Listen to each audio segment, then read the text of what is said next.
period. Got to make some adjustments and got to be a little bit better in everything. So we'll discuss what Ben Arbuckle and Brent Venables had to say in their weekly press conference on Tuesday. Coming up next here on Locked On Sooners.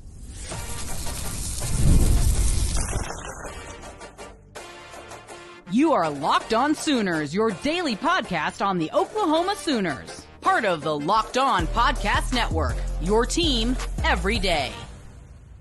Once again, thanks for making Locked On Sooners your first listen every single day. Shout out to all the everydayers out there. Tune in and subscribe to the show wherever you get your podcasts. We're part of the Locked On Podcast Network, your team every day. Jay, what stood out to you from the Tuesday press conferences?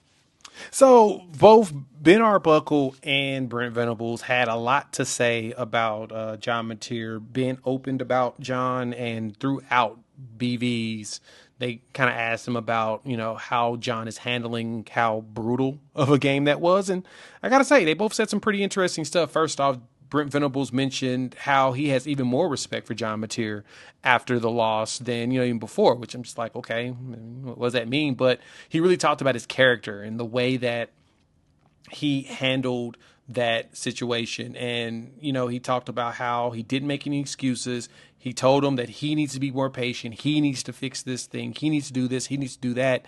And to me, that's a testament of what you would hope out of your leader of the squad, to be able to, take responsibility for what went down and said, you know what, I got things to fix. I'm going to fix those things and we're going to be good to go. I like that. Yeah, and then Ben talked about some stuff as well. We'll go in a minute. Well, I was going to say that's where I was going to go with it, because I felt like I really enjoyed Ben's response to it. It's like, hey, I trust him to bounce back. At the same time, I'm going to keep coaching him because that's my job, is to not like, yes, I trust that he's going to do what he needs to do to play better.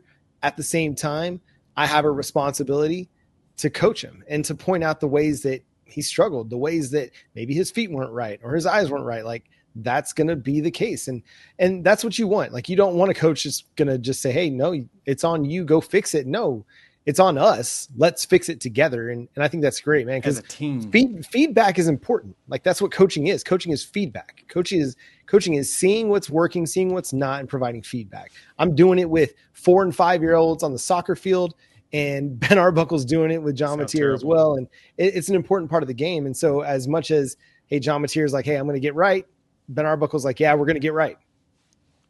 Yeah, I appreciate the fact that you're willing to do that for the kiddos there, John, because I tried it and it didn't last very long. Yeah, it's not for me. But I thought that was intriguing I did like how they pointed out John's leadership and how he's not letting this quote unquote phase him. He's flushing and he's moving forward and he's going to go out there and focus on the bounce back. Another one though, we talked about this kind of in the green room before we got started, John, but hey man, Taylor Wine out there cooking, dog. Like I thought that he was good. Mm-hmm. I thought he was going to be a solid contributor, but goodness gracious. So BV told the story of how they found him as well. Did you see y'all some for the uninitiated? Cooking quesadillas for the kids while that was happening. So definitely recount the story here. Oh yeah. So BV, he asked them if they knew how, they knew the story. And so what happened was Colton Vasek, the edge that now is at Texas, he decommitted from Oklahoma. And so they had to, figure out something else. Right. And so, I know that they were in Tennessee looking at a wide receiver or whatnot, and they saw Taylor Wine, and they were just like, "Oh, okay, yeah, this might be somebody that we can ride with." And boom, he ends up at Oklahoma out of Tennessee. And I don't even think they originally was even looking for the kid. They found him while searching for somebody else, and I thought that was a quite fascinating take. What was neat was they were even trying to commit before ever visiting. And yeah. Like, hold on. Wait a minute. I guess because the dad was from the Oklahoma City area and they were Oklahoma fans. And so there was connections there, but he was like, wait a minute, let's just chill out. But no, and that Taylor Wine he's the proverbial first in the building, last to leave kind of a guy. Brent Venables even joked about, guy, yeah. are your grades cool? Or your class is going okay? And because he's always up in the building doing what he needs to do to get better. And what's neat is, R. Mason Thomas back at SEC Media Days, when asked who was going to be a breakout player at defensive end, said Taylor Wine. And he said he's going to have 5 sacks this year. Well, how many sacks does Taylor Wine have right now? 3.5. Who's that tied with for number 10 in the SEC? Dylan Stewart, who was considered by everybody to be a top 10 player in college football right now. So, everybody always wants to trash on Oklahoma for being quote unquote 3-star U, but here's a 3-star prospect in Taylor Wine that's absolutely balling right now in his second year. Well, I guess third year at Oklahoma. It's taken off, man. The dude is having a breakout for the Sooners, and the kid's got a bright future, because even when he's not the guy making the play, he is creating so much havoc for offensive lines that he's collapsing so much that's allowing other guys to make a play. He's like the David Stone at defensive end. Yeah, and that shows you how good the line is. And he's also hurting my agenda right now with Jaden Jackson having 3 sacks and leading the team in sacks. So I'd appreciate if he'd slow down and do a really good job of causing it so Jaden can get the rest of those sacks. But no, on a serious note, it's impressive just how good this defensive line has played and how the edges have been. Like you said, you get Taylor Wine at 3.5, Jaden Jackson at 3, R. Mason Thomas at 4. Like, if I told you that this was going to happen going into this, if I told you that Oklahoma was still going to be the number 1 defense going into this game, the 7th game of the season against South Carolina, you'd laugh at me and say there's no way Brent Venables figured that out. There's no way they were going to be able to do that. Even with the loss to Texas, I mean, you only gave up 300 yards of total offense. That's the highest this year.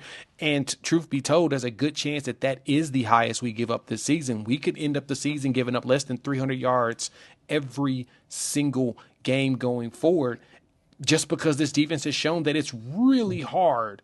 Even if you're giving up big plays, it's still really hard to sustain drives. Like, we just need to make sure we don't miss tackles and don't be trying to go in there for fumbles. I don't care about turnovers at this point. If you get 3 and outs, get 3 and outs, I give 2 bleeps about you getting turnovers, because to me, that's a turnover in itself. If you force somebody to punt within 3 plays, you've basically caused a turnover, and now they got to kick it deep to get rid of the ball. So keep doing that. Focus on that part. Go look at the big picture. Focus on not giving up a bunch of yards, making quarterbacks get rid of the ball in ways that they don't want to, and stifle up drives as much as possible, because with the way the numbers are going right now, man, I'm very happy with the way this defense is performing. I just need them to stay consistent with that against every single team. Plus, I need the offense to contribute. That's about it. Yeah, and if the offense contributes, this defense is good enough to go win a lot of football games. Anything else stand out to you from the press conferences? I think the run game was a big, topic of conversation. Well, we already kind of touched on that. Really, offensive line play in general. Yeah, we kind of talked about that in the last segment about the run game and what's wrong with it and what's going on. And BV gave us an update on Taylor Tatum as well as Jovantae Barnes. He mentioned that Taylor Tatum basically is just snake bitten. He's dealing with a foot injury. He's dealing with a hamstring injury. Just everything luck-wise hasn't been that good. And then Jovantae Barnes hurt himself in pregame workout. So you didn't see him on the injury report. But pregame, he pulled a little something in the hammy and he couldn't play, in which probably would have been nice having him out there on the pass blocking capabilities, because that's one thing he's really good at. Heck, that jet sweep probably would have went for 50 yards if you had Jovantae Barnes out there running at Anthony Hill. He has no fear in that capacity. So, but yeah, we're dealing with some stuff. You got ankle injury, the hammy, just you name it with Taylor Tatum. He's dealing with it. But he also praised Torrey Blaylock as the MVP, and it appears that they are for real about making him RB1 and just say, screw it, you're going to be the dude that's going to run the ball every time, and we're going to just ride you for the rest of the season. So let's get it. Yep, feed 6. That's what we need to be doing from here on out. 6. And Xavier Robinson. I'm happy to see Xavier Robinson get a bunch of carries as well, because I know that dude's going to just pound on some guys. Phrasing. And coming up, we're going to talk about tight ends. Also phrasing. Can they be fixed? We'll discuss coming up here on Locked On Sooners.